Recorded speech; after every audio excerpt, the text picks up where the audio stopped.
Bismillahirrahmanirrahim. Assalamualaikum warahmatullahi wabarakatuh. Waalaikumsalam warahmatullahi wabarakatuh. Waalaikumsalam warahmatullahi wabarakatuh. Salam sejahtera saya ucapkan kepada kita semua.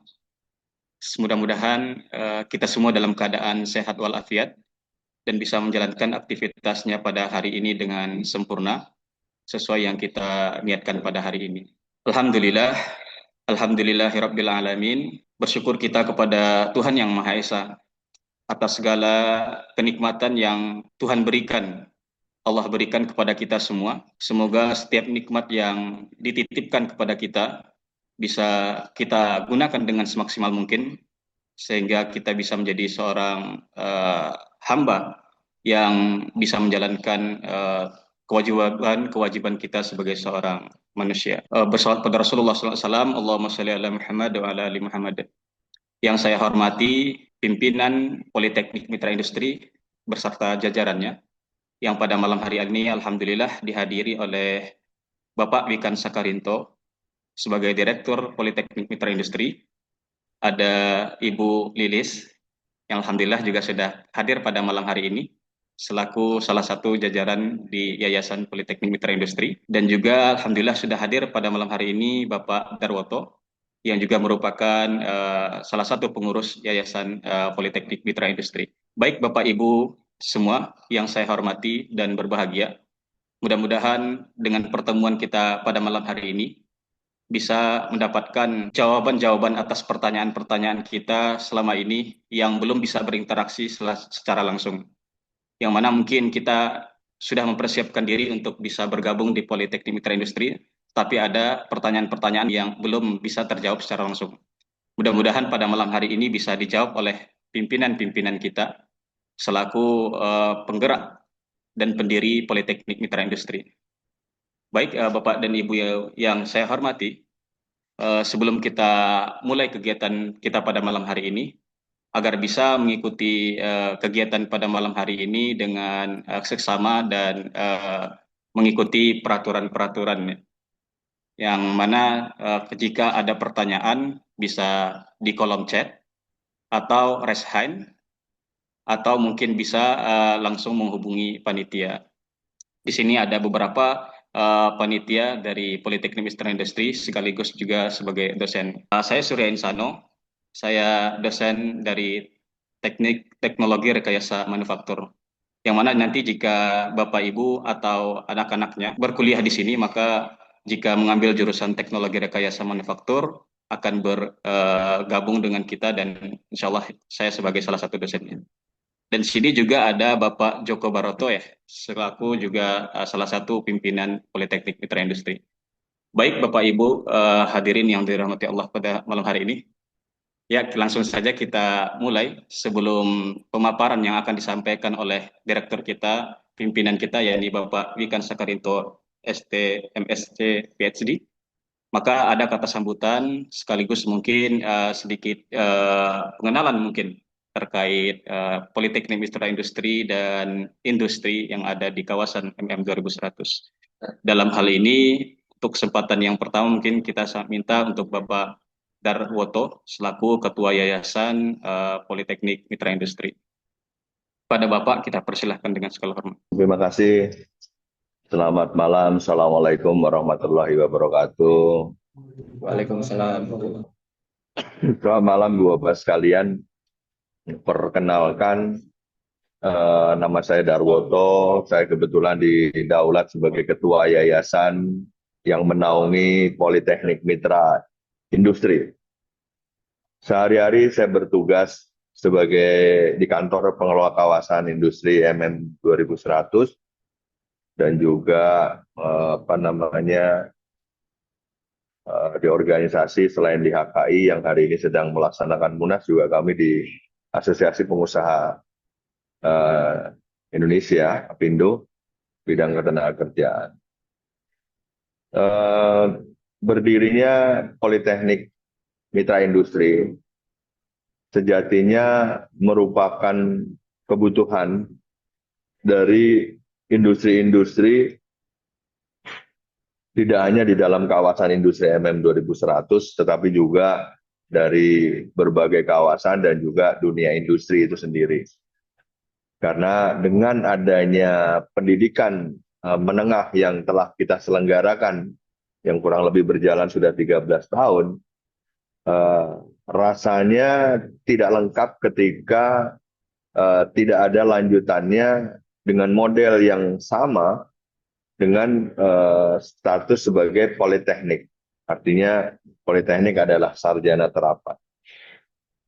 Dari berbagai diskusi kita lakukan dengan industri, kita menangkap bahwa kebutuhan-kebutuhan yang dibutuhkan oleh industri, khususnya untuk level leader ke atas, ini sangat dibutuhkan dalam rangka juga memenuhi kebutuhan tenaga kerja di dalam perusahaan itu sendiri. Kemudian selain daripada itu, kita juga melihat bahwa tantangan kita ya ke depan itu semakin semakin menantang ya, semakin menantang, sehingga kita juga di dalam mendirikan politeknik itu juga telah melakukan roadshow ke Jepang, berkunjung dan bertemu dengan beberapa universitas di sana, bahkan sudah ada yang melaksanakan kerjasama atau MOU, bagaimana kerjasama dan pengembangan ke depan. Ini kita lakukan dengan tujuan adalah agar pendirian Politeknik Mitra Industri itu betul-betul sesuai dan diharapkan oleh dunia industri. Selain daripada itu, kami percaya bahwa pelaksanaan operasional Politeknik nanti ini kami percayakan kepada Pak Wikan Sakarinto, yang kita tahu semua bahwa beliau ini adalah praktisi pengajar ya, berpengalaman di pendidikan vokasi dari Universitas Gadjah Mada dan juga kurang lebih sekitar 2 tahun menjadi Direktur Jenderal Vokasi yang mengampu bagaimana pendidikan vokasi diselenggarakan di Indonesia. Sehingga sangatlah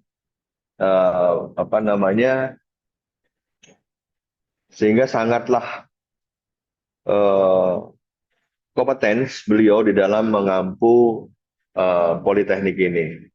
Tentu dibantu oleh Pak Joko Baroto, dan Pak Joko Baroto ini adalah beliau malang melintang di dunia otomotif di Indonesia, mulai dari Daihatsu, ya, Astra Daihatsu Motor, sampai dengan yang sekarang ada anak perusahaan. Di samping itu juga kami sebagai yayasan, pengurus yayasan juga terlibat secara langsung bagaimana awal persiapan dan penjalankan politeknik itu sendiri. Saya dibantu oleh Bulis yang juga merupakan kepala sekolah SMK Mitra Industri MM 2100, dan juga dari Jotun, ya. Kemudian ada Pak Musfir selaku komite.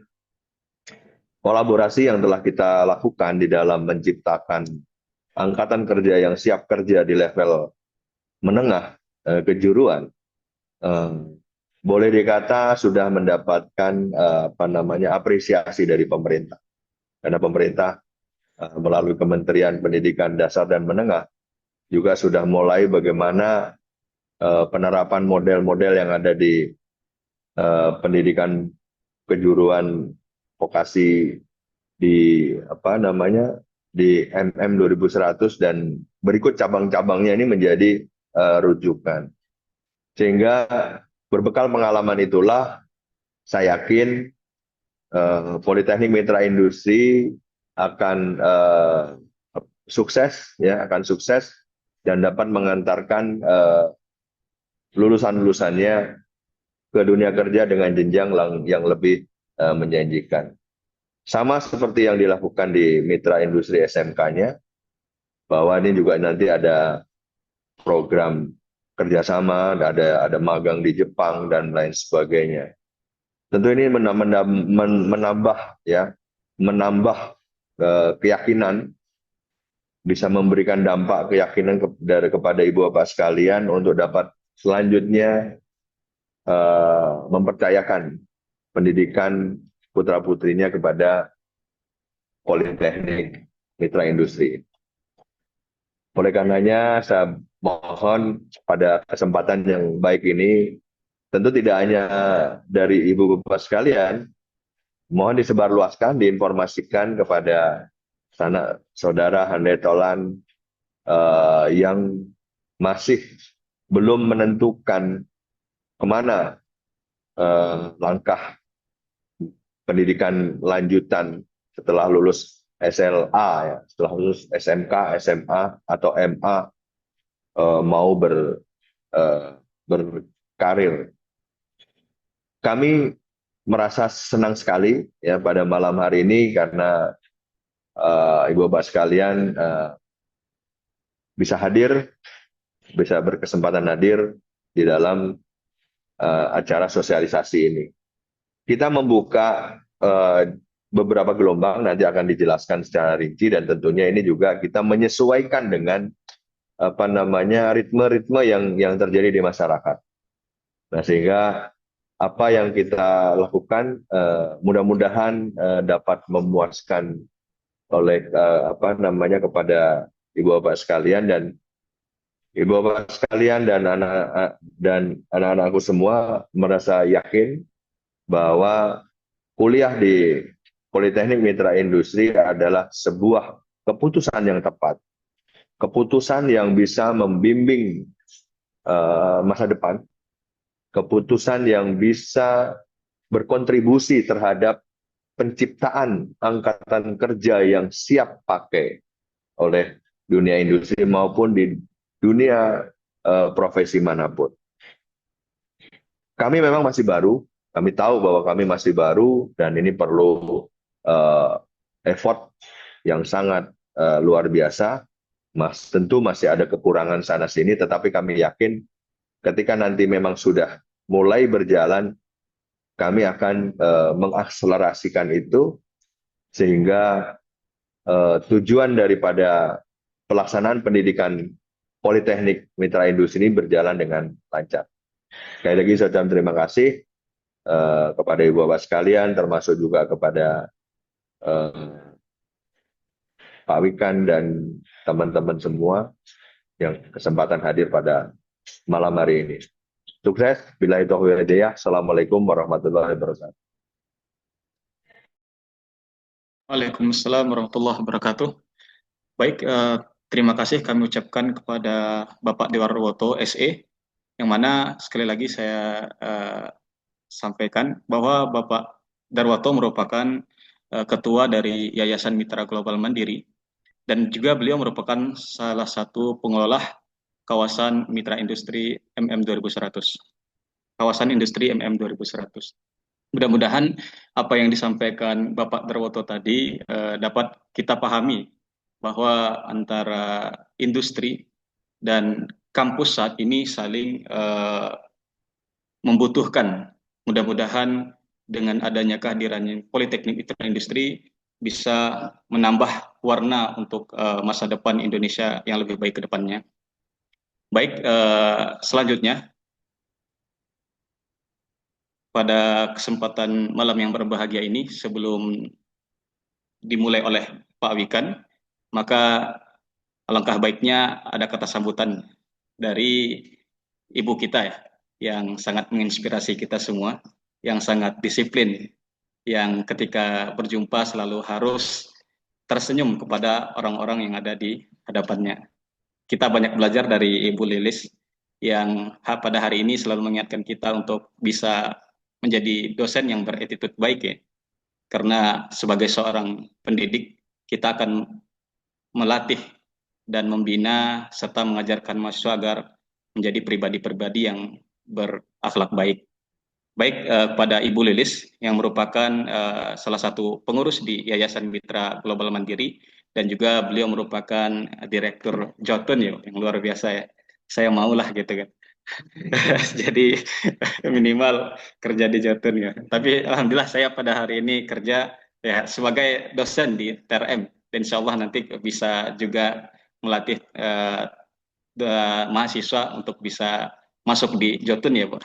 Pada Ibu Amin. Lilis Amin. dan Amin. tempat kita persilahkan dengan segala hormat. Baik. Assalamualaikum warahmatullahi wabarakatuh. Semangat Waalaikumsalam malam. warahmatullahi Ya, semangat malam semuanya, kita harus semangat. Pak Wikan pasti capek ya. Pak Wikan sekarang lagi di Jogja ya, Pak. Sudah sampai Jogja ya. Terus ada Pak Joko juga ada di jalan. Pak Darwoto, terima kasih memberikan inspirasi. Ya, Bapak Ibu dan calon mahasiswa yang sangat luar biasa, ini ada lulusan SMK Mitra Industri, tidak asing lagi ya dengar saya lah. SMK ketemu Ibu Lis, di Polmin ketemu Ibu Lis, itu yang sangat luar biasa karena berarti berkelanjutannya di dalam kita bersama untuk menjadi berkualitas itu semakin mantap ya. Bapak Ibu yang kami hormati, ini sangat luar biasa, ini sudah hampir 100 Pak Wikan, dan calon-calon mahasiswa kami akan men-sharing ya kenapa ada Polmin gitu ya. Jadi waktu ada SMK baru 3 tahun itu sudah banyak permintaan untuk mendirikan Polmin. Tetapi kami pasti selalu memberikan satu keputusan itu the right time. Bapak Ibu dan calon mahasiswa ini karena ada dari SMA ya dan dari SMK-SMK lain kalau tidak salah, ada yang dari Gema Nusantara, ada yang dari eh, SMA Ibnu Abbas, ada SMK NU2, ada SMK Cibitung, ada SMK Cikarang Utara, Semat Bekasi, ada SMA 14 dan lain sebagainya. Terima kasih sekali sudah ngikutin Zoom ini. Ini adalah satu berkah. Kenapa? Karena kami mendirikan Polmin ini tidak latah gitu ya. Tidak, oh di sana Polmin maju terus ini, no. Kami selalu ada reasonnya. Kalau kita membuat sesuatu, kita always start with why. Kenapa sih apa namanya ada Polmin? Bapak Ibu dan calon mahasiswa yang kami kasihi, bahwa karena banyak permintaan Bapak Ibu. Permintaannya itu tidak hanya di dalam negeri tetapi di luar negeri. Ini untuk skillful, untuk skill level. Sedangkan di SMK itu bukan bukan unskill ya. Jadi apa levelnya, level yang skillful gitu ya. Nah, di saat prosesnya itu Bapak Ibu, kami benar-benar mempersiapkan dengan luar biasa. Kita ini harus ada planning.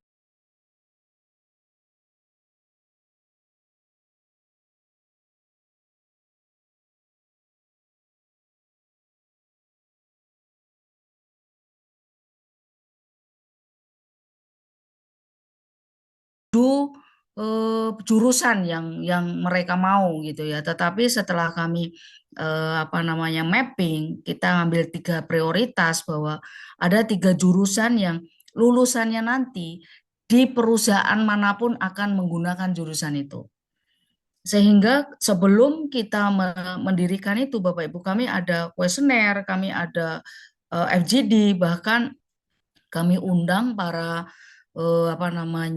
director HRD itu untuk mahasiswa yang seperti apa sih yang harus kami cetak gitu ya. Karena seperti di SMK itu juga lulusan yang bagaimana sih yang kami cetak sehingga lulusannya nanti itu benar-benar bisa match gitu ya sesuai dengan mereka mau. Sehingga nanti lulusan kami ini adalah benar-benar lulusan yang benar-benar yang sesuai.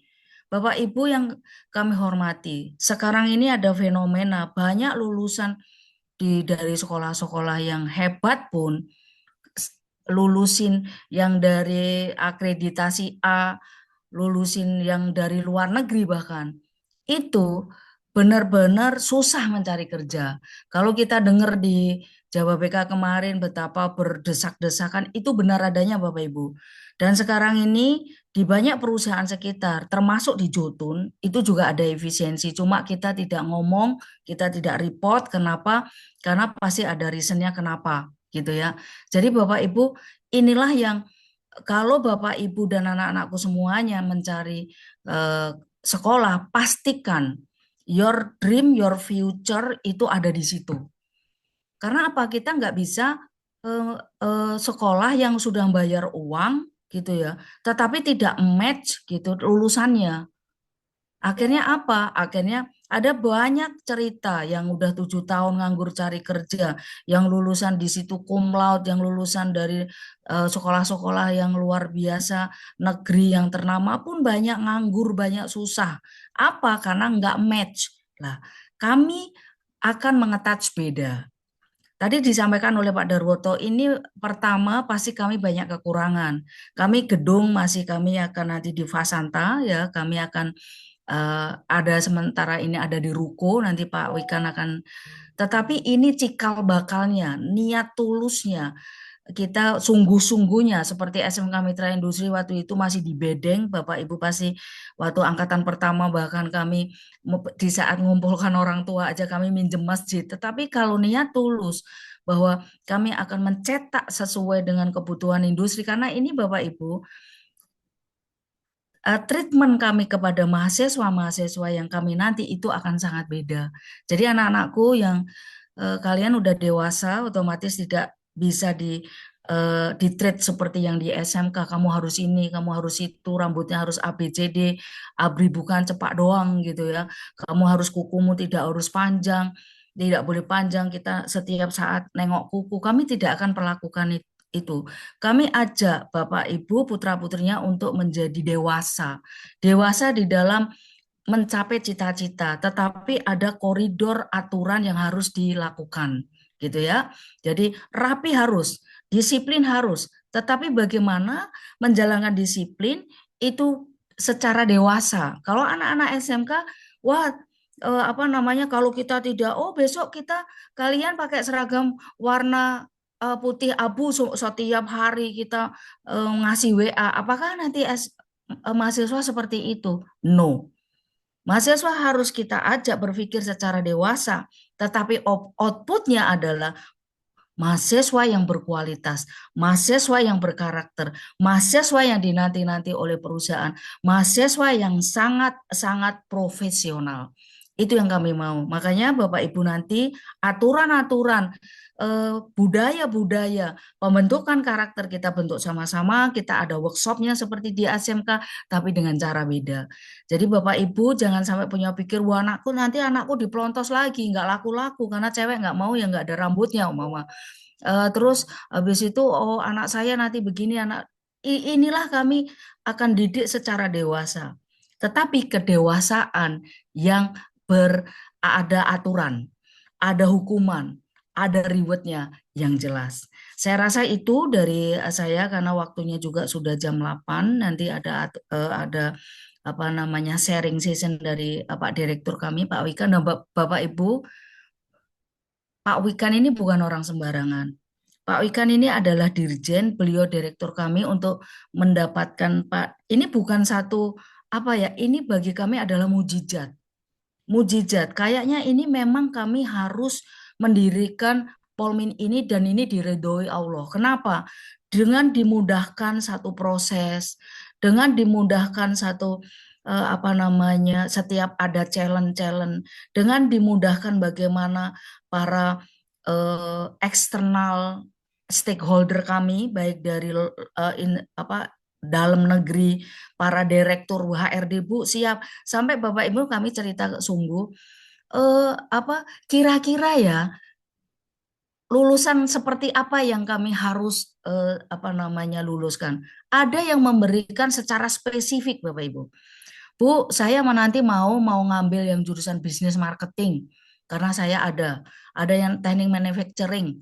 Saya ada tapi pastikan itu tidak bau badan. Sampai seperti itu. Nanti kami juga akan itu menjadi satu kurikulum. Umpama mahasiswa yang masuk itu harus rapi, mahasiswa harus yang masuk itu harus benar-benar, itu adalah satu penilaian. Karena apa? User kami minta itu, Pak. Kami kaget banget loh, Pak. Sampai itu pun detail itu pun disampaikan ke kami. Betapa kami sangat bersyukur. Dan apakah ada sekolah seperti ini? No. Sampai kita nanya butuhnya Bapak Ibu itu apa? Di Excel-nya itu apa? Oh Bu, saya maunya orang itu bisa presentasi. Oh, saya mau orang itu bisa membuat PowerPoint yang bagus. Oh, orang nanti mau ini, mau itu, mau ini, mau itu. Itulah yang kami kemas di dalam kurikulum kami. Sehingga nanti Bapak Ibu kurikulum kami juga akan beda.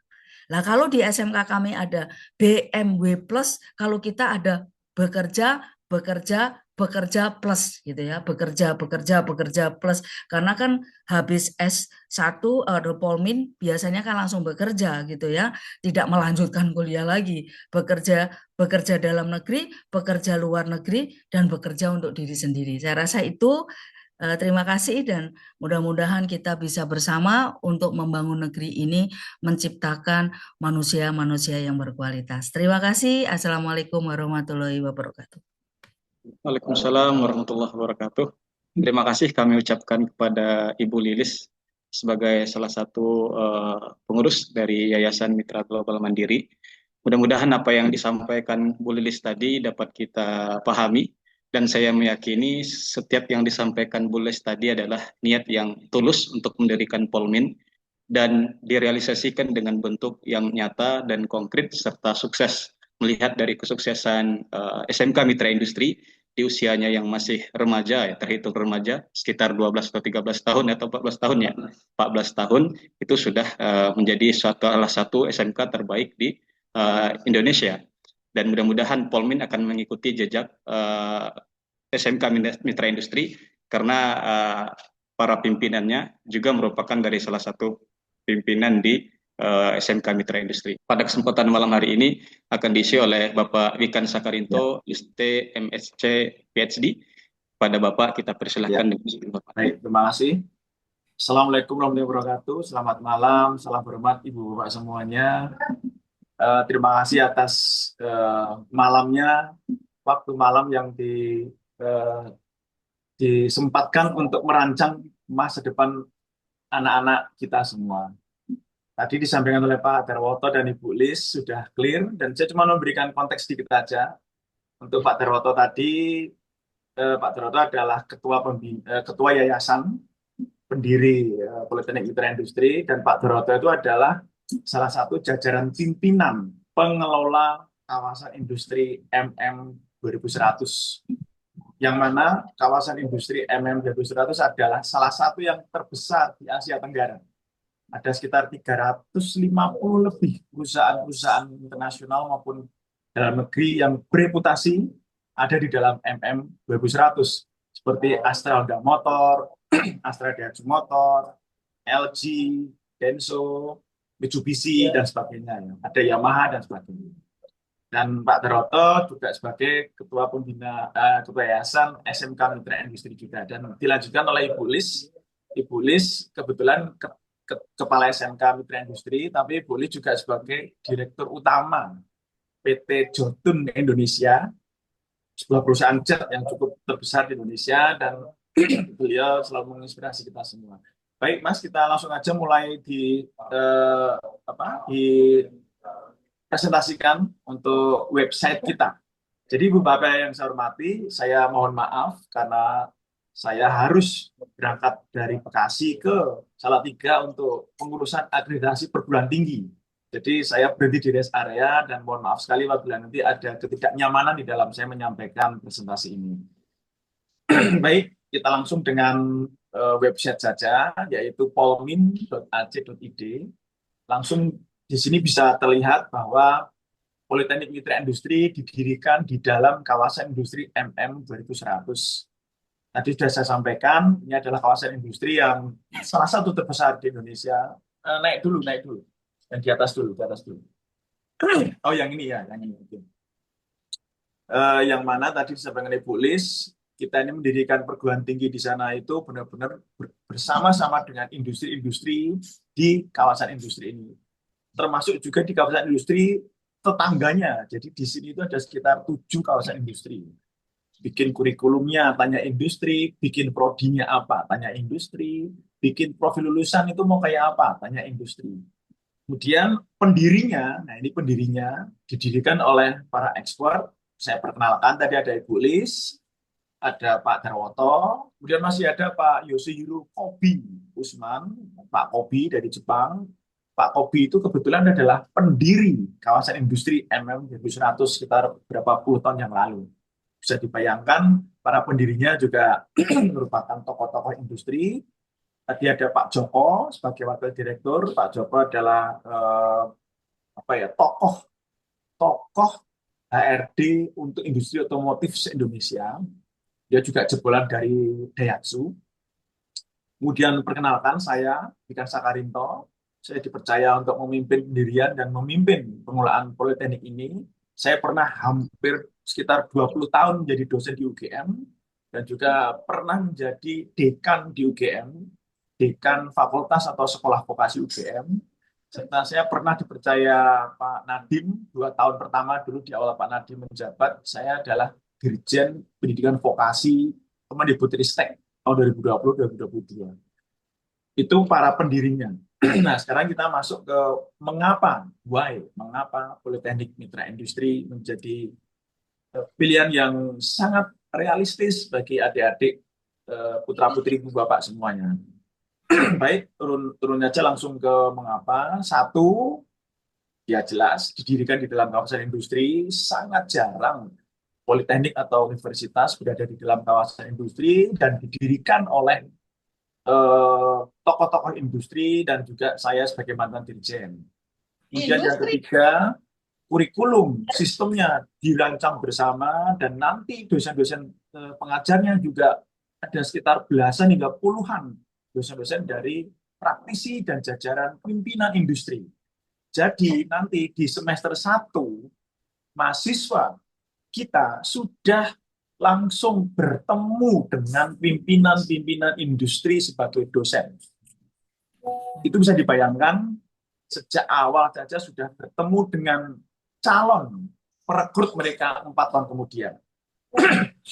Kemudian, mengapa yang why yang keempat, kami sudah berpengalaman lebih dari 5 tahun atau 7 tahun malah pengiriman SDM berkualitas ke Jepang dan ke Jerman. Nah, tentunya dengan ketua pembina kami, yaitu Pak Kobi, Yoshihiro Kobi Usman, kita dengan sangat kemarin dengan cepat dan mudah untuk bisa masuk ke kampus-kampus di Jepang, kemudian bahkan langsung bertemu dengan banyak perusahaan-perusahaan di Jepang, yang kelak nanti akan menjadi tempat magang, tempat project based learning, hingga siapa tahu nanti juga akan merekrut alumni-alumni kita. Next, turun ke bawah lagi, mengapa Politeknik ini layak untuk menjadi pilihan? Kalau yang ini sudah, 5 dan 6 sudah. Kemudian yang ke-7 dan 8, nah ini, kuliahnya itu tidak konvensional. Ini yang tadi saya sampaikan Ibu Lis. Kalau kita ingin menciptakan lulusan yang punya karakter, jujur, kreatif, pekerja keras, dan pembelajar hebat, dunia ini berubah. Kita butuh lulusan yang bisa belajar hal-hal yang baru, tidak cuma sekedar ijazah. Nah, kita menerapkan yang namanya project based learning dan teaching factory. Jadi kuliahnya nanti tidak banyak di classroom, tidak banyak ruangan ketemu di kelas, tetapi kuliahnya itu sejak kelas 1 bahkan sudah kita minta mahasiswa itu untuk teamwork, menyelesaikan project atau masalah dari perusahaan-perusahaan di sekitar kawasan. Jadi kita sudah roadshow ke kawasan-kawasan, kita sudah ketemu dengan pimpinan-pimpinan kawasan, nanti kami akan meminta banyak proyek dari mereka agar dikerjakan oleh mahasiswa, dan itu diakui kuliah. Sehingga tadi Bu Lis menyampaikan, nanti setiap minggu sekali tim mahasiswa itu harus presentasi ke perusahaan sampai 1 semester. Dan seluruh mata kuliah itu tidak jalan sendiri-sendiri, ngajar di kelas, ngasih PR di kelas, nanti itu minggu depan dikumpulin, dikasih nilai A, terus IPK-nya tinggi, tapi sebenarnya mahasiswa tidak tergembleng dengan dunia nyata. Memang tetap ada pertemuan di kelas, tetapi kalau proyek itu nanti bisa diselesaikan, nah di situ baru nilai itu muncul. Nah di sini nanti setiap minggu presentasi dengan bahasa Inggris, mungkin sedikit dengan bahasa Jepang, ya dengan bahasa Indonesia itu pasti, termasuk penampilannya harus terlihat profesional, meskipun rambutnya enggak ABCD ya, bukan cepak doang, enggak juga, tapi tetap rapi, penampilan harus rapi, bahkan bau badan, minyak wangi pun harus standar ya, tidak perlu mahal. Nah itu semua setiap minggu akan bertemu dengan industri. Nah di situ adalah perkuliahannya, teaching factory, projectnya itu project real dari industri, dan ketika lulus nanti mahasiswa tidak hanya menerima ijazah dan transkrip, tapi portofolio project apa selama 4 tahun itu sudah ngerjain project apa, termasuk mungkin project yang ada di Jepang, mungkin ada di negara lain, itu nanti akan jadi portofolio. Nah, di situ nanti kekuatan kekhasan anak-anak kita tidak hanya ijazah, tidak hanya teori, tetapi karakter, soft skills. Nah, itu yang dibutuhkan oleh dunia kerja. Apalagi tadi sejak kelas 1 itu sudah langsung bertemu dengan para pimpinan-pimpinan industri yang kita undang rutin menjadi dosen di Poltek Mitra Industri. Oke, turun ke bawah, silahkan. Nah, ini sebagai gambaran tambahan saja, proyeknya berasal dari berbagai perusahaan di dalam dan di luar kawasan MM2100. Turun ke bawah. Nah, ketika kita diskusi dengan para pimpinan industri, butuhnya itu prodi apa di sekitar industri dan di luar industri juga. Nah, akhirnya kita memilih 3 prodi yang prospek kedepannya itu masih sangat baik sekali. Dan pasti ada unsur digitalnya. Setiap prodi ini pasti akan memiliki komponen siswa kita itu digembleng dengan digital skills dan digital competence. 1, 2, dan 3, semuanya adalah sarjana terapan atau diploma 4. Kita fokus di sarjana, S1 terapan atau D4. Nanti gelarnya adalah sarjana terapan, STR. Nanti gelar lulusannya STR. Nah, ada 3 prodi yang kita pilih. 1, bisnis digital. Kita tahu semua bahwa digital business ini masih panjang ke depannya. Mencakup tentang ekonomi, akuntansi, manajemen, teknologi digital, digital kreatif, itu ada di bisnis digital. Kemudian yang kedua adalah teknologi rekayasa perangkat lunak. Itu kalau dalam bahasa Indonesia itu ya pemrograman komputer atau software engineering. Clear kemampuan untuk memprogram, mendevelop aplikasi, kelak bisa ke AI, bisa ke database, ini tetap masih panjang future-nya. Kemudian yang ketiga, teknologi rekayasa manufaktur. Clear, karena di kawasan kita itu banyak sekali industri manufaktur atau teknik mesin. Tidak hanya manufaktur konvensional, tetapi manufaktur yang berbasis IoT, berbasis digital, berbasis teknologi perangkat lunak pun. Nah, nanti proyeknya itu akan mengkombinasikan mahasiswa tidak hanya dari satu prodi. Kadang satu proyek dikerjakan oleh mahasiswa lintas prodi. Di situ nanti terjadi komprehensitas, terjadi kolaborasi, terjadi sebuah tantangan nyata. Belajar itu bukan belajar tentang berenang, tapi belajar berenang. Berenangnya ya dengan project based learning tadi, yaitu teaching factory. Baik, itu tadi 3 prodi, silahkan turun ke bawah. Yang bisa dipilih silahkan. Kemudian, nah ini dia. Terbuka juga bagi mahasiswa yang juga ingin kerja, tapi sambil kuliah. Nah, nanti akan ada kelas karyawan. Kalau memilih kelas reguler, itu pagi hari sampai sore. Tapi kalau kelas karyawan, paginya kerja, malamnya kuliah 2 jam. Setiap malam kuliah 2 jam, tapi online atau Zoom. Online, tidak luring kalau malam. Pulang kerja, 2 jam nanti kuliah, jam 7 sampai jam 9. Kemudian hari Rebo libur dulu, jadi Senin, Selasa, Kamis, Jumat, kuliah malam. Kemudian Sabtu, kuliah luring 6 jam di kampus. Praktek, kemudian bikin project. Nah, projectnya itu apa? Ya, projectnya itu ya pekerjaannya itu. Jadi, kelas karyawan itu tidak merepotkan. Project based learning-nya, TEFA-nya kelas karyawan, ya tugas pekerjaan yang dia lakukan di perusahaan itu. Jadi nanti akan memuaskan pimpinannya juga, meskipun pimpinannya juga akan bisa memberikan input ke kami, penilaian akhir itu juga kepuasan pimpinan. Nah, di sini kelas karyawan nanti juga akan menjadi pilihan yang bisa dipertimbangkan. Turun ke bawah, nah itu tadi sudah, dosen adalah gabungan praktisi dan dosen internal. Kemudian yang di bawah mengutamakan pembentukan karakter dan attitude. Ini sudah saya jelaskan. Tadi Ibu juga sudah menyampaikan. Intinya adalah apa yang industri inginkan, ya itu yang kita akan provide. Meskipun tidak semuanya akan kerja, ada yang jadi wirausahawan, mungkin saja. Atau mungkin kuliah lanjut di dalam negeri atau di luar negeri, mungkin, sangat memungkinkan. Terus ke bawah. Oke, nah perkuliahannya akan didominasi 70% praktek, meskipun ini sarjana terapan ya, tapi vokasional.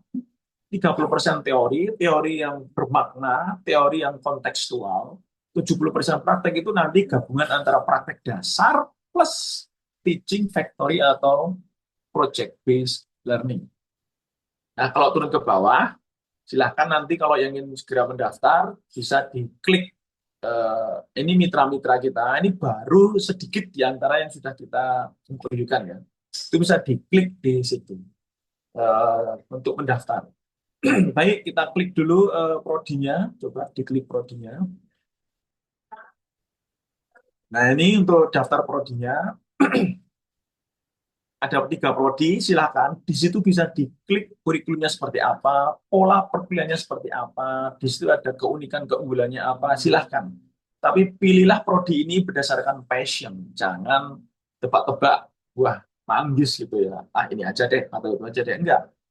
Kita harus confirm apa passion adik-adik, apa bakat adik-adik, dan nanti ketika mau kerja, lihat, cek pekerjaannya itu kayak apa, cocok nggak kerja di situ, cocok nggak kerja di industri, cocok nggak kerja di industri dalam area bisnisnya. Nah, nanti silakan turun ke bawah, itu bisa diklik, nanti ada kurikulumnya dan bisa dicermati mata kuliahnya apa saja.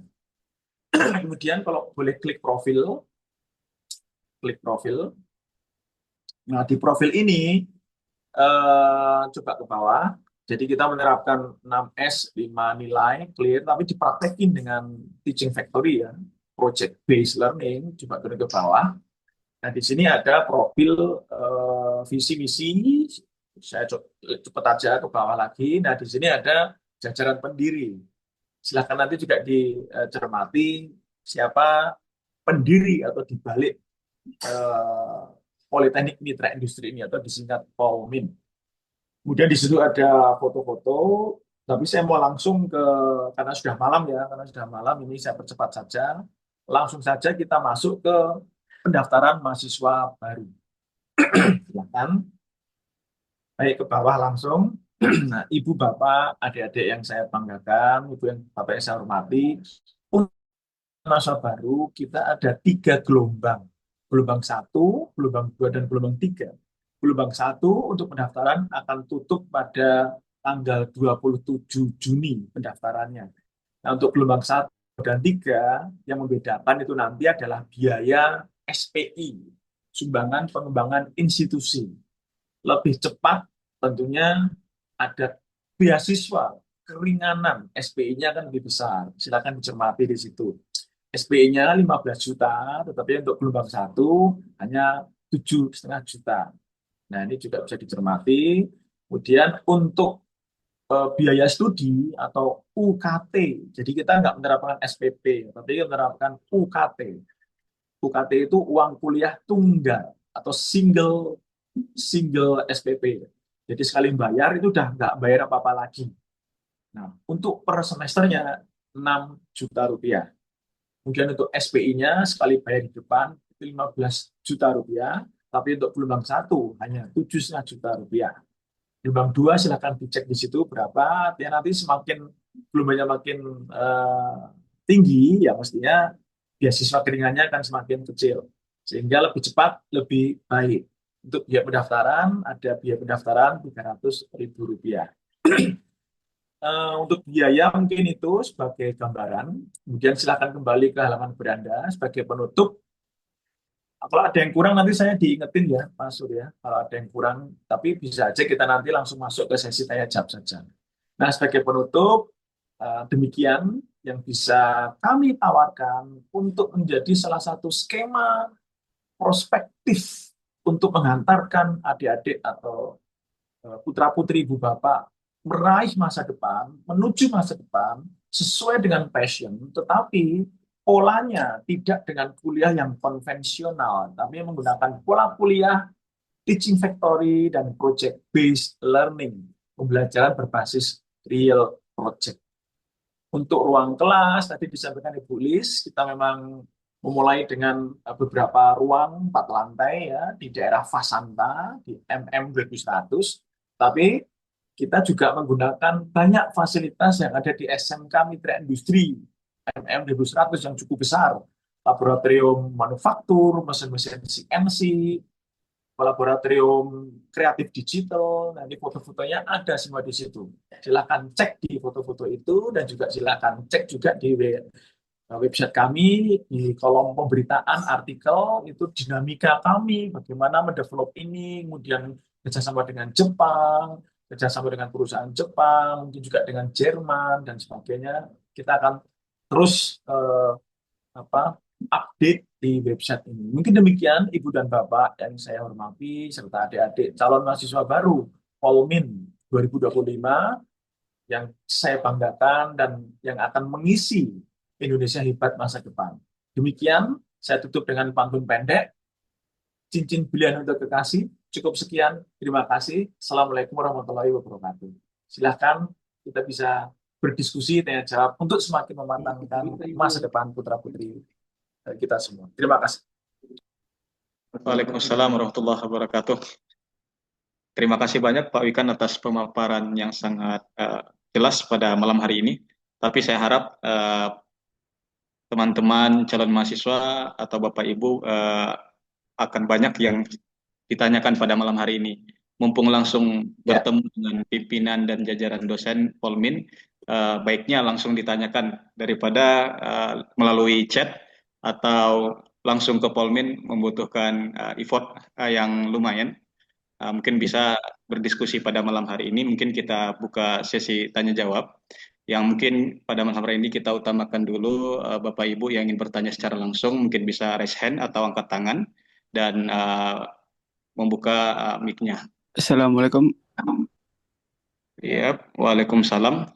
Ini Bapak Aryan ya. Mungkin Ya, silahkan Pak bisa diperkenalkan diri dan asalnya dari mana? SMK Assalamualaikum. atau apa? Assalamualaikum warahmatullahi wabarakatuh. Selamat malam semuanya. Saya Prian Prasto dari SMK Negeri 1 Kota Bekasi. Saat ini saya bekerja di Temin. Saya ingin bertanya, Pak, ketika dapat shift malam, nanti kuliahnya itu di pagi hari bisa atau tidak ya, Pak? Bisa sekali, tapi nanti diatur aja jadwalnya. Jadi kalau pas kena shift pagi, ya nanti kuliah malam. Tapi kalau kena shift malam, nanti dikoordinasikan dengan Kaprodi, tentunya harus ada pengganti di kuliah pagi. Jadi sangat bisa. Dan untuk pas Stefanya kan hari Sabtu, ketika shift malam saya baru pulang pagi, Pak. Nah, itu bisa digeser di hari Minggu kah atau tidak, Pak?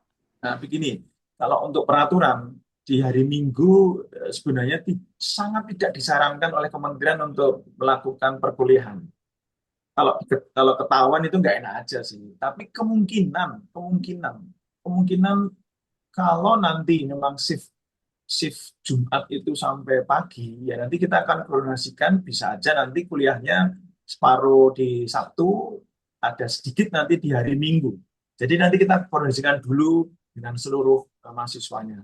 Tapi prinsipnya harus bisa kita selenggarakan kuliah karyawan dengan segala konstelasi dan dan kehidupan mahasiswa yang sebagai karyawan. Demikian. Baik, Pak. Terima kasih. Sama-sama, terima kasih kembali. Oh Ya, iya, terima ini nanti untuk yang lulusan baru, ini mau jurusan apapun tidak dibatasi untuk daftar prodi apapun. Kalau yang dari SMK, kemudian dari SMA itu jurusan IPA, IPS kalau masih ada ya. Mungkin kalau sekarang kan udah gabung ya, itu juga silahkan daftar prodi apapun, tidak ada pembatasan. Dari madrasah pun juga tidak ada pembatasan. Ya. Oke, baik, terima kasih Pak Prian ya atas pertanyaannya. Mudah-mudahan bisa terjawab. Jika nanti akan ada yang ingin ditanyakan, mungkin bisa melalui web Ya, atau Mas ya, Surya, ini ya, ada pertanyaan dari Ibu Wiwis Anggraini. ya Pak. Ini ada Ini pertanyaan orang saya Pak. tua Ya, Pak. dari Fakihatun Nisa, lulus 2024 berarti tahun lalu di SMK Mitra Industri, dan sekarang sedang magang di Jepang. Oh, ini berarti sedang Kenshu ya, Kenshusei ya. Di Jepang di Ichigo. Bulan Juni tahun ini akan kembali ke Indonesia. Bertanya, apakah seluruh perusahaan di kawasan industri MM 2100 menerima mahasiswa sedang kuliah? Karena dengar selentingan, tidak semua perusahaan menerima pekerja sambil kuliah. Ya, ini nanti memang akan kita koordinasikan dulu dengan eh, koordinator ya. Ini kita punya kenalan ini, yaitu direktur atau HRD, tapi sebagai koordinator HRD seluruh perusahaan di kawasan. Nanti kita akan mapping perusahaan-perusahaan apa yang sekiranya bisa menerima atau tidak bermasalah dengan kuliah malam. Karena sebenarnya kan tidak mengganggu jam kerjanya. Tapi akan kami tanyakan Ibu Wiwis, nanti akan kami kabarkan kembali, mungkin Bu Wiwis bisa gabung ke grup WA, kalau belum gabung ke grup WA, nanti kita kabarkan setelah kita koordinasi dengan Pak Vidi sebagai koordinator HRD perusahaan seluruh kawasan. Demikian Bu Wiwis, terima kasih. Ini dari chat ada pertanyaan. Silahkan. Oke, baik Pak Wikan, terima kasih atas jawabannya. Mudah-mudahan bisa terjawab ya Ibu dari orang tua Fakihatun Nisa ya. Ya. Selanjutnya, Ya. ini ada pertanyaan juga di kolom chat ya Pak. Oh iya, dari Bapak Dari atau Mas ya, Bapak Budi Wijaya. Budi Wijaya, izin bertanya Pak Wikan, kira-kira kapan ya mahasiswa akan diperkenankan dengan industri? Dan Ya. bagaimana bentuk konkret interaksi mahasiswa dengan industri ke depannya? Wah, ini sangat good question, sangat-sangat good questions. Kalau secara waktu, itu sejak tahun pertama. Secara waktu, sejak tahun pertama, mahasiswa sudah dilibatkan menggarap proyek dari industri, tapi industrinya masih terbatas dulu. Tapi tahun kedua, proyek yang dikerjakan itu sudah berasal dari industri yang real, yang mungkin nanti bisa aja jadi tempat kerjanya. Jadi tahun pertama sudah dilatih garap proyek, tapi dari internal dulu. Entah dari Pak Darwoto proyeknya, atau dari Ibu Lis, atau dari Pak Vidi. Dan intinya proyek-proyek yang berasal dari dosen industri yang ngajar di tempat kita. Tapi tahun kedua, proyeknya bisa tetap dari Pak Darwoto, Bu Lis, atau Pak Vidi bisa, tapi bisa aja sudah benar-benar proyek real, tantangan real.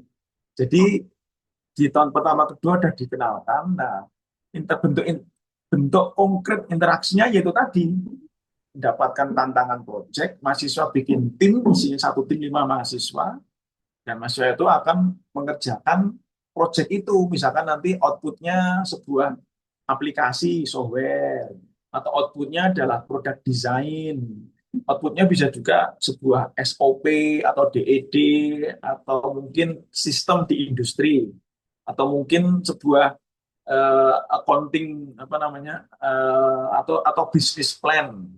Jadi demikian interaksinya itu nanti mendapatkan proyek, terus tiap minggu mahasiswa harus presentasi ke industri itu. Ya bisa aja 2 minggu sekali, ya. Tapi minimal paling lambat 2 minggu sekali dia harus terus ke industri presentasi progres proyek. Tapi ya pakai kuliah, pakai ilmu, pakai teori, ya tetap dipakai nanti.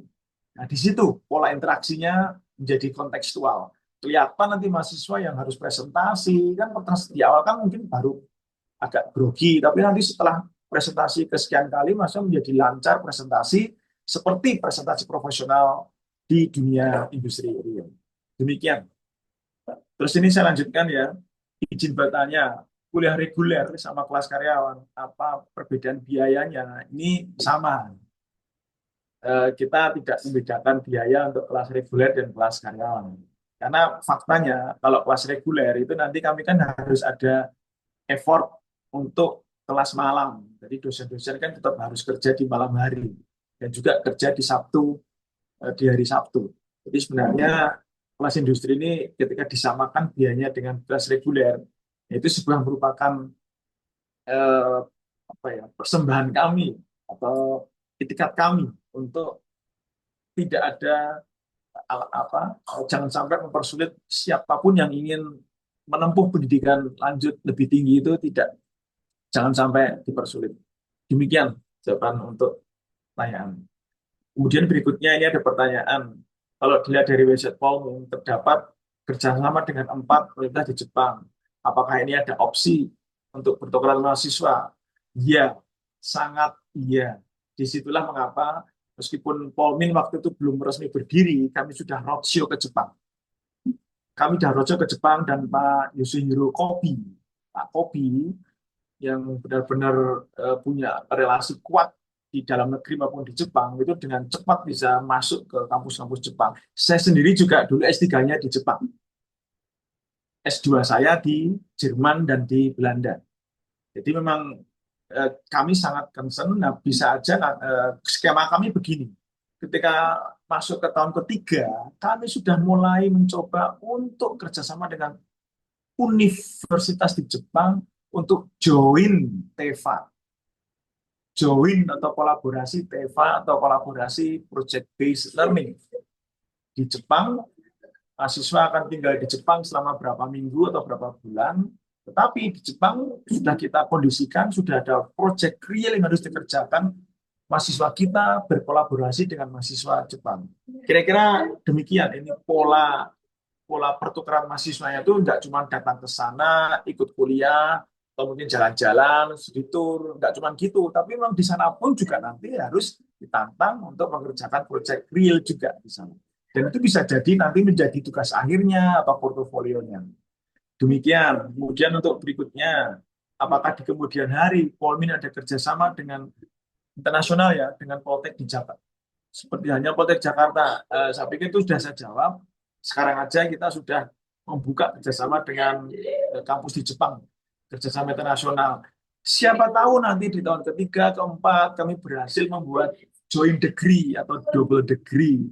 Mohon doanya. Jadi nanti bisa aja ijazahnya double ya. Ketika di sana nanti bisa berapa tahun, di sini berapa tahun. Gitu. Ini memang cita-cita kami seperti itu. Kemudian yang di bawah, Assalamualaikum, jika dari awal pilih kelas reguler dan dalam perjalanannya pengen sambil kerja. Nah, ini memang kami tidak menutup kemungkinan sih untuk pola seperti itu. Tapi sepertinya akan lumayan merepotkan kami nanti untuk mengatur satuan kelasnya ya. Tapi kami akan pertimbangkan apakah ada switching. Kalau ada switching syaratnya apa? Nah, ini belum kami pikirkan. Harapan kami ya kalau reguler akan reguler.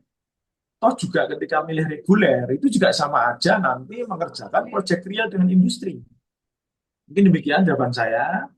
Kemudian untuk pertanyaan berikutnya, misalnya saya ambil prodi RPL, tapi saya tidak memiliki background IT sama sekali, nanti besar kemungkinan saya tidak bisa bekerja di perusahaan bagian IT. Begini, apabila Mas Randy ya, tertarik menjadi software engineer, dan saat ini mungkin bidangnya belum belajar Python, belum belajar database, ya nggak apa-apa. Tahun pertama Mas Randy akan full dilatih dulu.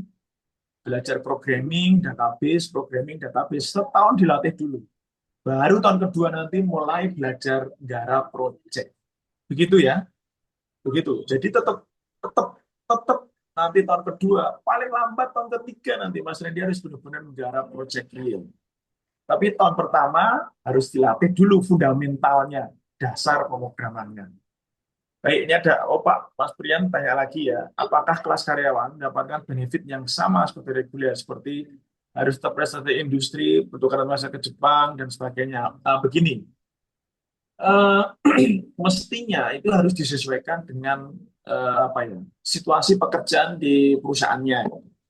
kalau di perusahaannya itu memungkinkan nanti penugasan dari atasan itu adalah project atau masalah, boleh itu malah tiap hari presentasi di depan atasannya, bisa aja kan, bisa aja. Jadi tergantung nanti bagaimana kita merancang bersama dengan pimpinan. Tapi kalau pekerjaannya bukan project, ya nanti kita rancang. Bikin project, mungkin presentasinya bisa aja ke kami, atau mungkin bisa di perusahaan juga. Tapi kan kalau bekerja, itu nanti kan harus benar-benar menghitung bagaimana pekerjaannya tidak berantakan, tetapi projectnya jalan. Nah, itu juga harus menjadi concern yang berikutnya. Pertukaran mahasiswa ke Jepang, ya kalau bekerja, tapi kalau mau ke Jepang, ya berarti kan harus mengundurkan diri dari perusahaan. Ya kalau bersedia mengundurkan diri ya tidak apa-apa. Sangat mungkin nanti bisa aja kita berangkatkan ke Jepang. Tapi ya konsekuensinya harus menjadi pertimbangan Anda ya. Apakah ruang TFA sudah lengkap untuk TRM, mesin CNC bubut. Nah, CNC bubut kita sebenarnya sudah memiliki cukup lengkap di SMK Mitra Industri. Tapi kita tetap akan menambah jumlah CNC, mesin bubut, milling. Tapi kami akan lebih banyak menambah software seperti Pro Engineering atau AutoCAD, ya, atau Inventor atau SolidWorks. Karena kita akan fokus sebagai product designer, sistem designer. Tidak sebagai operator, karena anak S1 tidak dilatih, disiapkan untuk menjadi operator. Tapi tetap harus belajar mesin CNC, tetap harus belajar. Baik, pertanyaannya cukup mengalir ini Mas Surya. Kembali ke Mas Surya, silakan. Ya, betul Pak Ikan. Dan menarik semua pertanyaannya, bahkan ada yang sedang sekolah di Jepang mau mengambil Polmin gitu. Oke, baik Bapak Ibu semuanya. Sebelum kita akhiri, apakah ada yang bertanya kembali atau mau diskusikan?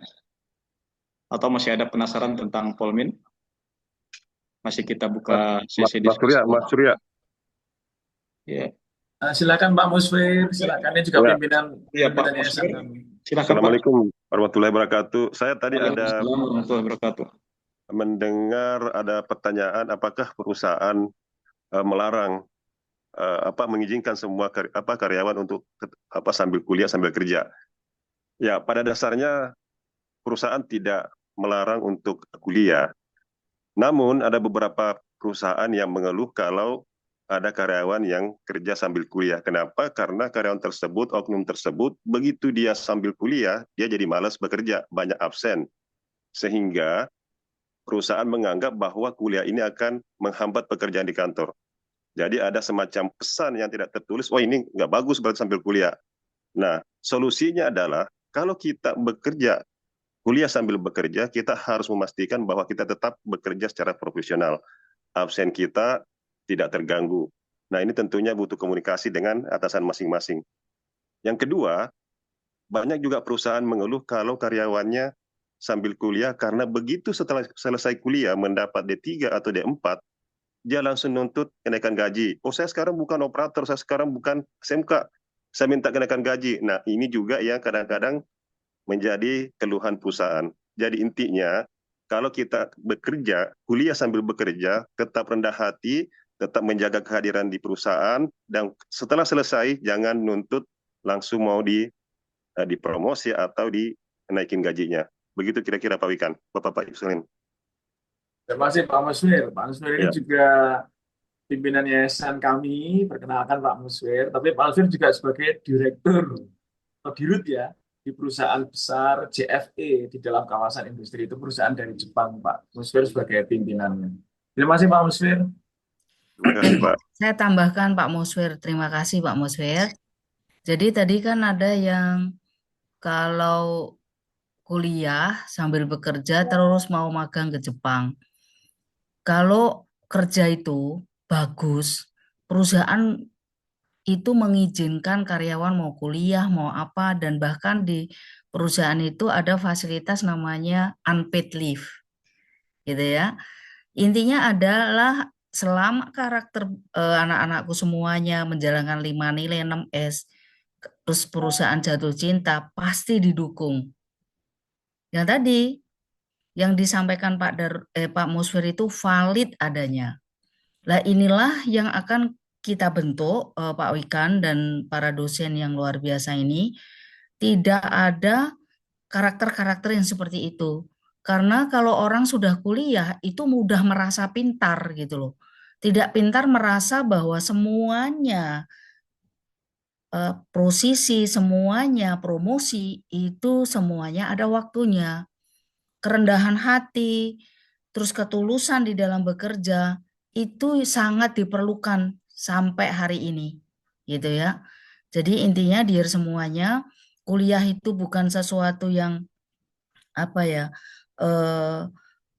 membawa satu promosi secara instan, tetapi suatu proses, sehingga ikutilah berproses dengan Polmin ini, karena kami akan membentuk benar-benar karakter yang dibutuhkan oleh industri, sehingga semuanya akan mencapai apa yang diharapkan sampai level tinggi gitu.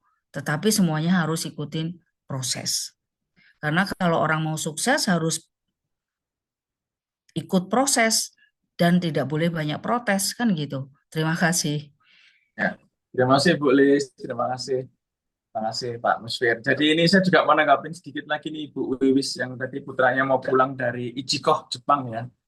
Ya memang saya pikir tidak akan jadi terlalu concern ya. Saya pikir banyak kok, banyak kampus-kampus yang membuka kelas karyawan itu banyak. Artinya memang perusahaan pun juga sebenarnya terbuka ketika SDM-nya itu ingin kuliah lanjut asalkan memang karakternya tetap positif. Ya. Dan ketika pulang dari Jepang sebagai Jisuse itu nanti kan bahasa Jepangnya sudah tinggi itu, udah bagus itu. Nah nanti bisa itu nanti semoga bisa jadi modal untuk pertukaran ke Jepang nanti. Dan di kurikulum kami jumlah SKS untuk bahasa Jepang itu 4 SKS itu Bapak. Itu ambilnya kayaknya nggak ada deh kampus lain, setiap jurusan itu bahasa Jepang 4 SKS, bahasa Inggris 4 SKS. Tapi nggak, jangan cuma SKS, nanti gimana prakteknya untuk benar-benar berani memakai dan belajar bahasa itu. Baik, ini ada pertanyaan berikutnya. Bapak Ibu selamat malam. Saya Zahrir izin bertanya, untuk proses perkuliahan di kelas karyawan, ketika kita dapat shift pagi, otomatis kita akan ikut kelas malam. Bagaimana kok jika dari kita dari perusahaan diharuskan lembur dan akan tabrakan dengan jam pembelajaran malam? Ya, begini Mas Akil. Pada prinsipnya semua itu harus dikoordinasikan dengan Kaprodi nanti. Kami tidak ingin moral hazard. Kami tidak ingin kayak semacam ya asal bayar terus nanti dapat ijazah. Enggak. Tapi kami pun juga tidak ingin mempersulit karyawan yang akan comply dengan setiap aturan perusahaan yang mungkin dinamis. Asalkan semua dibicarakan dan kita sama-sama bertanggung jawab, kita sama-sama punya itikat baik, niat baik untuk menggembleng diri Anda ke depan, pasti ada solusi. Pasti ada solusi. Apakah nanti dalam bentuk penugasan, apakah nanti dalam bentuk presentasi tersendiri, apakah nanti dijadikan slot kuliah di hari atau tempat yang lain, itu pasti ada solusi. Demikian, Mas. Izin menambahkan sedikit Pak Wikan. Silakan Pak Joko. Alhamdulillah sudah bisa ikut dengan standby, jadi bisa komen. Jadi terima kasih Bapak Ibu, adik-adik semuanya. Rasanya memang apa yang kita persiapkan luar biasa, dan tadi pertanyaan pertamanya juga luar biasa, pindah kelas dan sebagainya. Pak Wikan sudah menyampaikan nanti akan berkoordinasi dengan prodi, karena pada prinsipnya memungkinkan, tetapi kapasitas karena kami tidak ingin juga asal. Kita pengen memang keluarannya itu sesuai dengan kriteria yang kita harapkan. Itu yang pertama. Yang kedua, tadi juga ada disebut 4 universitas di Jepang dan sebagainya. Bahkan dalam roadshow itu dan akan dilanjutkan terus, itu bukan hanya universitas ya, tapi kita juga melihat dari kebutuhan-kebutuhan industri di sana seperti apa. Tentu saja ada seperti Pak Wikan sampaikan, bukan berarti terus yang mau terus berangkat. Ada persiapan yang harus dilakukan, karena ada, kalau di universitas mungkin bisa bahasa Inggris, tapi kalau di industri kemungkinan juga harus ada basic-basic bahasa Jepangnya yang magang dan sebagainya. Dan yang terakhir mungkin ini proses perkuliahan itu kurang lebih 4 tahun gitu ya, perkuliahan dalam arti teaching factory tadi. dan itu adalah proses pembentukan. Bu Lis menekankan tadi ada prosesnya, gitu ya, ada proses, maka insya Allah 4 tahun ini kita berusaha untuk membuat proses yang bisa dinikmati. Karena proses ini sebenarnya proses pembentukan. Kalau kita tahu proses pembentukan, itu artinya memang banyak sekali yang akan kalau ibarat intan itu akan dikir kanan, dikir kiri untuk menjadi bentuk yang kita inginkan, gitu ya. Tapi kita berharap dengan proses yang alami, enjoy, begitu, dan itu 4 tahun itu merupakan modal dasar nanti untuk sisa-sisa berikutnya, apalagi kompetensi yang akan diisi. Sehingga Pak Wikan sampaikan tadi, teaching factory yang kita lakukan itu bagaimana benar-benar keseharian nantinya itu kita persiapkan dengan proses diawali di 4 tahun di Politeknik kita. Moga-moga itu kesananya tinggal pindah, gitu ya, kurang lebih ya, proses dari keseharian. Baik itu mentality, soft skill maupun technical skill. Menambahkan itu saja, Pak Wikan, teman-teman semuanya. Monggo, Surya. Saya boleh Pak Wikan, ini kalau seandainya ada mahasiswa jurusan bisnis marketing, tetapi memang bekerjanya itu benar-benar linear juga seperti mata kuliah di marketing, bagaimana ya Pak? Ini siapa tahu nggak kepikir mereka bertanya, kami coba untuk supaya Bapak jelaskan gitu. Ya, jadi kalau ini kelas karyawan Bu ya? Ya, kelas karyawan, terus mama saya ngambil jurusan bisnis marketing, ternyata pekerjaan saya ya memang begitu, tetapi kepingin lebih menguatkan karakter, Ya. lebih menguatkan apakah ada RP apa namanya recognition gitu, Ya, kayak ya, RPL begini. gitu. Ini menarik sekali. Jadi mungkin saya contohkan untuk yang jurusan RPL saja ya, pemrograman Boleh. komputer. Misalkan putra-putri ibu bapak itu dari SMK jurusannya sudah RPL dan sudah lumayan jago programming, lumayan jago database.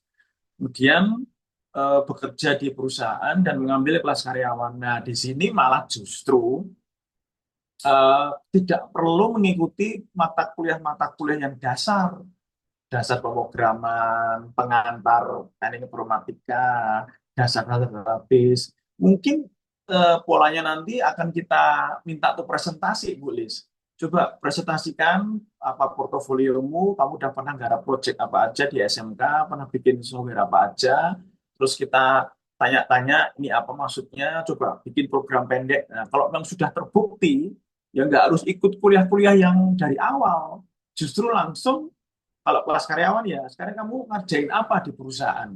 Nah, justru akan kita perkaya nanti.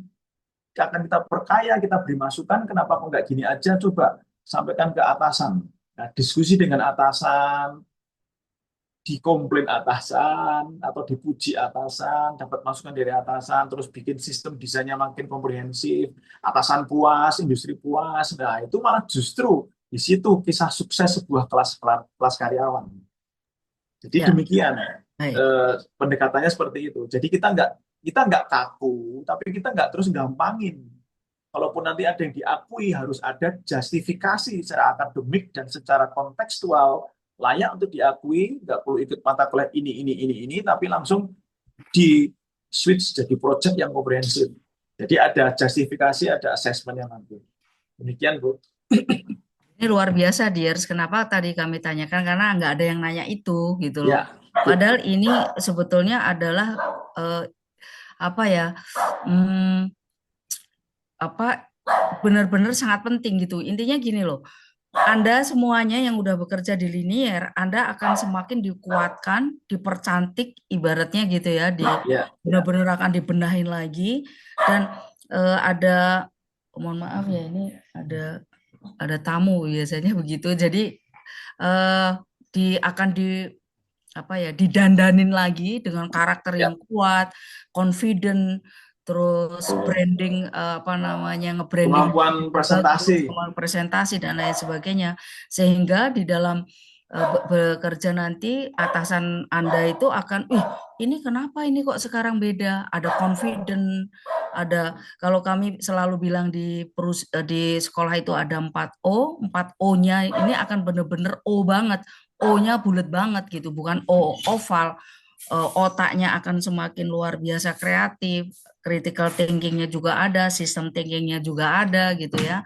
Terus ototnya juga pasti nanti juga kita ada latihan-latihan yang ya pastinya tidak seperti di SMK, tetapi bagaimana secara kemandirian, kedewasaan, ototnya harus tidak masuk gitu ya. Omongnya juga semakin orang yang berpendidikan gitu ya, dan orangnya juga harus sopan santun. Inilah yang kita akan kuatkan, dan juga tentunya ada 4C-nya, ada communication, ada critical thinking, ada creative thinking, ada collaboration. 4C-nya plus 1 confident, karena Bapak Ibu terus terang aja lulusan S1 confident dan communication presentation skill itu kurang banget. Contoh, kami banyak menginterview guru, kami mencari guru yang sekarang ini tidak gampang, Bapak Ibu.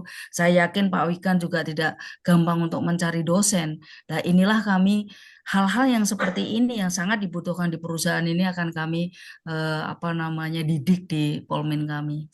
Kira-kira begitu saya. Ya, Terima kasih. terima kasih, Bulis. Ini ada tanya lagi nih, Dian Prasto. Di Polmin akan ada kampus karir, sudah pasti ada. Sudah pasti ada, seperti di SMK ada BKK. Kalau di kampus pasti ada career center. Pasti ada itu. Tapi career center kita itu terkolaborasi atau terintegrasi dengan teaching factory kita.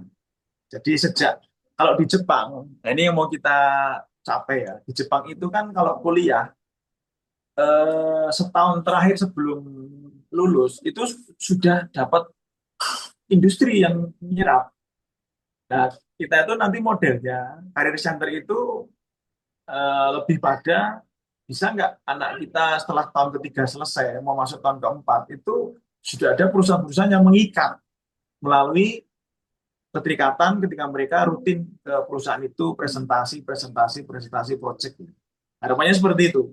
Jadi career centernya itu bukan career center yang konvensional, tapi berbasis teaching factory juga, project based lah. Ya. Mudah-mudahan ya konsep seperti di SMK, di semuanya sebelum lulus sudah dapat PT, sudah pada ijon, itu juga akan kami jalankan di Polmin. Tetapi sekali lagi juga pastikan kualitas, pastikan bahwa profesional, pastikan karakternya itu memang harus beda. Inilah perlu tanggung jawab pribadi. Jadi kalau kita bilang bahwa ada share responsibility, jadi ada responsibility dari Polmin yang harus kita jalankan, tetapi as person, as personal, untuk menjadi profesional itu harus ada responsibility-nya. Contoh mengenai apa? Self branding, ya. Bagaimana sih supaya perusahaan itu jatuh cinta? Kalau orangnya juga nggak pernah senyum seperti tadi Pak Surya, terus rambutnya acak-acakan. Kalau mahasiswa sekarang kan namanya mahasiswa rambutnya gondrong, kita tidak boleh. Ya, tetapi bukan ABCD. Jadi intinya adalah yuk bareng-bareng jalankan share responsibility yang bertanggung jawab as personal supaya menjadi profesional yang berkualitas. Terima kasih ya. Ini silakan kembali ke Mas Surya. Terima kasih Bu Lilis. Surya, Mas Surya sedikit. Ya, Pak Terima kasih Bu Lis. Tadi nggak ada pertanyaan, Bu Lis mencoba mewakili dari dunia industri sebenarnya apa sih yang dibutuhkan, dan itu sangat benar-benar diperlukan dan perlu kita jelaskan juga, karena sebenarnya ya kita sesama praktisi sangat mengetahui apa sih harapan dari lulusan maupun dari karyawan kita gitu ya. Jadi tentu saja kami tahu contohnya kalau di Astra itu ada 8 kompetensi yang harus dipunyai. Gitu ya. Di tempat lain ada. Nah, kita mencoba teman-teman nanti arahnya mau kemana, kita coba sesuaikan. Apakah pasti pas 100%? Enggak, tidak ada yang sempurna. Tapi kita mencoba mendekati ke sana. Dan yang kedua, prosesnya seperti Pak Wikan sampaikan, kita teaching factory dan proses. By proses. Artinya, bukan berarti bahasa Indonesia itu di kelas dan itu, tapi bagaimana pada waktu dia berkomunikasi, menjual ide, kemudian dengan calon atasan, dengan rekan kerja, dengan tim kerja, dengan ketua kelompok kerjanya nanti, itu yang akan kita nilai, tapi kita berikan bekal di awal. Bukan berarti dari pelajaran kita tes bahasa Indonesia seperti apa, kemudian nanti matematika seperti apa, bukan seperti itu, tapi dalam mengerjakan, itu bisa menggunakan teori-teori yang berserakan ini menjadi satu kesatuan atau enggak. Sehingga Itu yang perlu kami tekankan, Bapak Ibu, adik-adik semuanya, karena pada prinsipnya semuanya itu akan di-assembling menjadi satu package kompetensi yang akan dibutuhkan oleh dunia industri atau kalau mau menjadi entrepreneur gitu ya, sehingga kita terlaksana. Makasih Bu Lis, karena sebenarnya itu kan apa yang dipikirkan oleh para praktisi industri kalau lulusan perguruan tinggi Poltek itu seperti apa sih gitu. Itu Ya, Pak Wikan, Mas Surya. Ya, jadi thank you, Pak Joko. ya sekali lagi Bapak Ibu putra-putrinya nanti akan dibentuk pribadi yang luar biasa, berkarakter yang sesuai dengan kebutuhan industri, dan mempunyai kompetensi baik knowledge dan skill yang sangat hebat. Tetapi sekali lagi harus ada namanya share responsibility. Kita punya program bagus pun, tapi kalau mahasiswanya malas-malas ya tidak bisa. Jadi intinya ini bukan hanya sebagai I just go to the college atau university, no. Ini adalah tempat untuk mempersiapkan putra-putri Bapak Ibu dan anak-anakku semuanya untuk menjadi pribadi yang hebat untuk mencapai cita-cita kalian yang dibutuhkan oleh industri bersama-sama. Ya, jadi harus ada kolaborasi yang kuat. Kami tidak seperti sekolah yang lain atau politeknik yang lain ya, politeknik yang lain. Pasti nanti juga ada fisiknya, ada semuanya akan kita Anda dibentuk gitu ya, dibentuk sesuai dengan kemauan industri. Terima kasih, Pak. Terima kasih, Bu Lis. Ya, silakan kembali ke Mas Surya. Ini udah jam 9 sepertinya. Oh, udah saya 9 ya. Ya. Ya, mungkin Bapak Ibu semuanya dan teman-teman calon mahasiswa, ini di kolom chat ada kita terakan link pendaftaran mahasiswa baru Polmin. Jika ingin mendaftar bisa melalui link yang sudah kita kirim. Nah, ini terakhir ya Pak Wikan, ada pertanyaan dari Leonardo Farid. Ya, Ini untuk Pak langsung Joko, silakan Pak Joko. ya. Pak Joko sebagai yang berpengalaman di HRD otomotif skala nasional, apa hal yang harus kami siapkan sebagai mahasiswa agar diterima di industri? Ya, Ya, terima silakan, Pak. kasih. Ini pertanyaan yang sangat related dengan situasi sekarang, yang kita yakini, kita tahu, kita alami, kecepatan perubahan di industri otomotif itu luar biasa cepat. Luar biasa cepat. Dulu perubahan tipe itu berapa tahun, menjadi berapa tahun. Bahkan sekarang boleh dibilang hampir setiap tahun itu ada minor change begitu ya. Sehingga yang pertama itu adalah growth mindset, bahwa perubahan itu adalah keniscayaan. Sehingga kita harus siap.